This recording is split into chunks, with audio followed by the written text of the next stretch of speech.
నమస్కారం welcome to 108 news Telugu నా పేరు గౌరీ ముందుగా బులెటిన్ లో హెడ్లైన్స్ మహాశివరాత్రి వేళ ఆఖరి అమృత స్నానానికి ఈ రోజు కుంభమేళాకు పోటెత్తనున్న భక్త కోటి జనాభాకి అనుగుణంగా లెక్కలు లేవు 60 లక్షల మంది ఎక్కడికి పోయారు కేంద్ర మంత్రి బండి సంజయ్ వైసీపీకి ప్రతిపక్ష హోదా దక్కాల్సిందే బీజేపీ నేత సుబ్రహ్మణ్య స్వామి కళ్ళు చెదిరేలా కేజ్రీవాల్ కలెక్షన్లు ఒక్క పాలసీతో 2000 కోట్ల రూపాయల మాయ సీఎం రేఖా గుప్తా వెల్లడి మహాశివరాత్రి పర్వదినం సందర్భంగా ఈరోజు మహా కుంభమేళాకు భక్తులు పోటెత్తనున్నారు 1 కోటి మందికి పైగా భక్తులు పుణ్య స్నానాలు చేసే అవకాశం ఉండటంతో యోగి ప్రభుత్వం కట్టుదిట్టమైన భద్రతా ఏర్పాట్లు చేస్తుంది గతంలో మౌని అమావాస్య నాడు తొక్కిసలాట జరగడంతో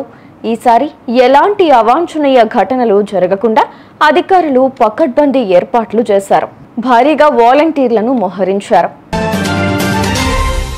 కేంద్ర మంత్రి బండి సంజయ్ కాంగ్రెస్ పార్టీని పాకిస్తాన్తో పోల్చారు ఎమ్మెల్సీ ఎన్నికల్లో ఆ పార్టీని చిత్తుగా ఓడించాలని పిలుపునిచ్చారు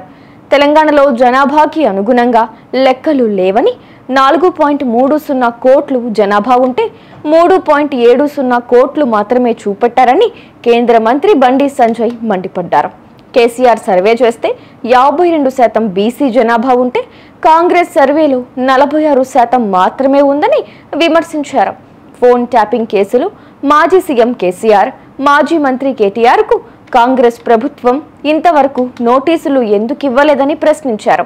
ప్రభాకర్ రావు శ్రవణ్ రావు కాంగ్రెస్ హయాంలోనే పారిపోయారు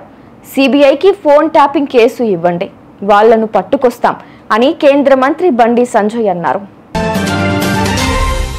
వైసీపీకి ప్రధాన ప్రతిపక్ష హోదా ఇవ్వడంలో ఎలాంటి తప్పు లేదని బీజేపీ నేత సుబ్రహ్మణ్య స్వామి చెప్పారు ప్రతిపక్షంలో వైసీపీ మాత్రమే ఉంది అసెంబ్లీలో తక్కువ మంది ఎమ్మెల్యేలు ఉన్నప్పటికీ ఆ పార్టీకి ప్రతిపక్ష హోదా దక్కాల్సిందే అని అభిప్రాయపడ్డారు తిరుపతి డిప్యూటీ మేయర్ ఉప ఎన్నిక సందర్భంగా ప్రజాప్రతినిధులపై కొందరు దాడులకు పాల్పడటం దురదృష్టకరమన్నారు దీనిపై హైకోర్టులో తాను దాఖలు చేసిన పిల్ మార్చి 12న విచారణకు రానుందని తెలిపారు ఆప్ సర్కార్ 2021-22లో తెచ్చిన లిక్కర్ పాలసీ కారణంగా ఢిల్లీ ప్రభుత్వానికి 2000 కోట్ల రూపాయల మేర నష్టం వాటిల్లినట్లు కాగ్ నివేదిక వెల్లడించిందని సీఎం రేఖా గుప్తా తెలిపారు లిక్కర్ వ్యాపారాన్ని సులభతరం చేయడం ఏకఛత్రాధిపత్యాన్ని అడ్డుకోవడం కోసం తెచ్చిన ఈ విధానం దాని లక్ష్యాలను అందుకోలేకపోయిందని పేర్కొన్నారు లైసెన్సుల జారీలో నిబంధనలు ఉల్లంఘించారని నిపుణుల అభిప్రాయాలు తీసుకోలేదని వివరించారు చూసారుగా ఇవి ఇవాల్టి బులెటిన్ అప్డేట్స్ మరో బులెటిన్తో మళ్ళీ మీ ముందుకు వస్తాను అంతవరకు కీప్ వాచింగ్ 108 న్యూస్ తెలుగు